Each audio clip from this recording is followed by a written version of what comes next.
Sir, paano niyo po nalaman na kayo po yung isang manligato at po?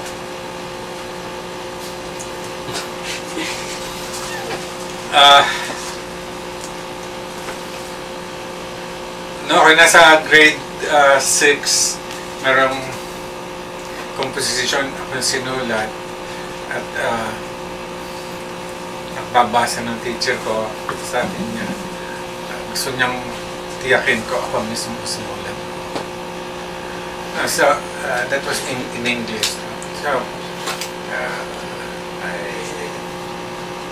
nakita ko doon na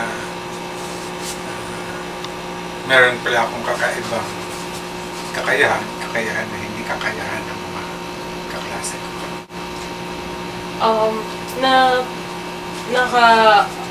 Mabasa din po namin, sir, sa ibang mga reviews din po na kayo po ay naulian rin po. Ito po ba'y nakatulong o ano po ba yung parang epekto or kung ano man, sir, sa yung pagsusulat po?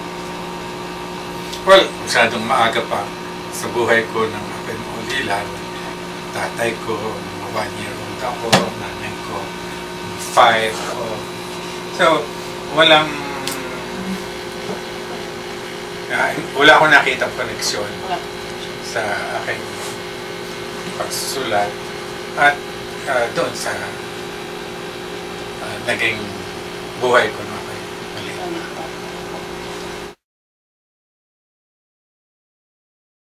Meron po bang udyok pa po sa inyo para kayo tuluyang magsulat po or talagang sa sa sarili po? May inspirasyon po ba kayo para maging isang Nung ako nasa high school, yung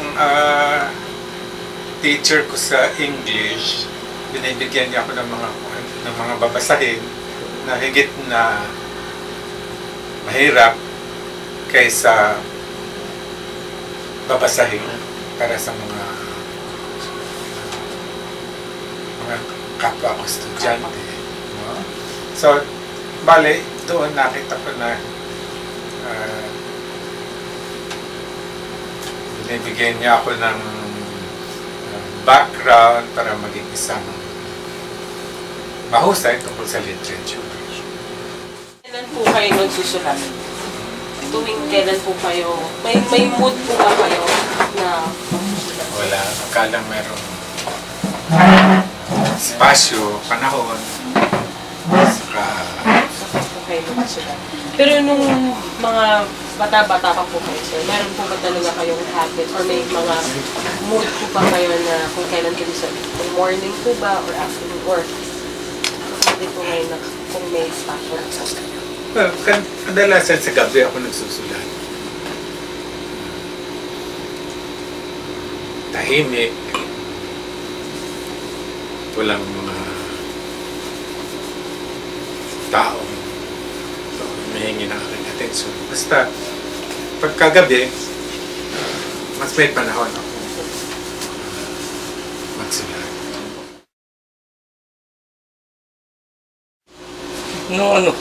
Nung panahon po, di ba, ng martial law, nag-ibang bansa po kayo.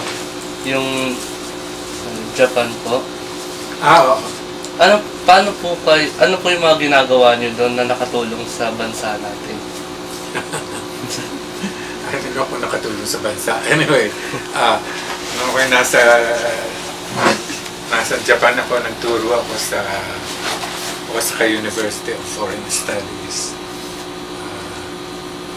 Kwan yun. Yung universidad na yun ay merong ugnay sa UP. So, nagturo ako doon. Tumulong ako sa pagtayo ng Philippine Studies Program sa Osaka University of Foreign Studies. Sir, di ba nakulong po kayo ng martial law? Pinagpatuloy niyo pa rin po ba yung pagsusulat niyo sa loob ng kulungan? Sa loob, hindi na ako nung ako'y makulong, hindi ako nagsulat dahil ang aking attitude madaragdagan lamang ang kaso ng militar sa akin kung ako'y patuloy na magsusulat. No? So, panahon na yon ay iniubol ko sa mga gawaing hiwalay sa pagsusulat. Pag garden, pag aral ng macrame, ewan ko alam niyo ano yung macrame, yung lalala ng mga twine, parang yung mga duyan, bag, decor, gano'n. Sir, gumamit po ba kayo ng pen name during or bago mag-martial law po? Or talagang yung totoong, yung... Bago mag-martial law, nung ako'y nag-aaral sa UST, may pen name akong ginamit doon para mailabas yung aking mga tula sa student paper. Nakakahiya naman na pala lahat ibigay minidulong pera yung nalalathala. So, hindi. Siyempre, sa panahon ng martial law, kailangan nga gumamit ng pen name. So, yung mga sinulat ko para sa UG publication na UNOS ay naka-pen.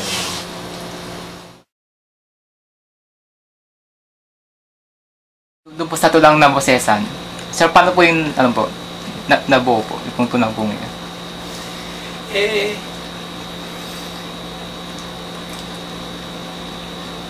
Unang-una, nasulat yon para sa isang okasyon, rally ng kilusang pambansa demokrasya, na tututulan yung pandaraya ni GMA ng eleksyon. So, naman, nung umpisal siya sa telebisyon, sinabi niya na sorry siya.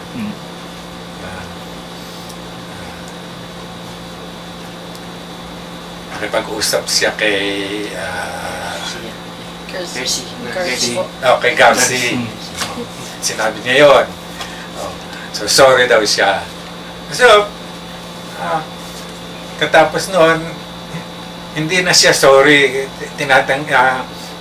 Pinagtatakpan nila na nagkaroon siya ng pagtatangka na dayain yung eleksyon sa pamamagitan ng pakikipag-usap sa mga militar. Siyempre,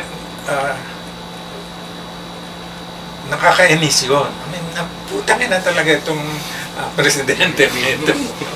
Nangumpisal na siya pagkatapos babawin pa niya yung kanyang umpisal. So yun, gano'n. Noong rally ay sinulat ko yung tula na isang paglalantad sa naging pandaraya sa eleksyon.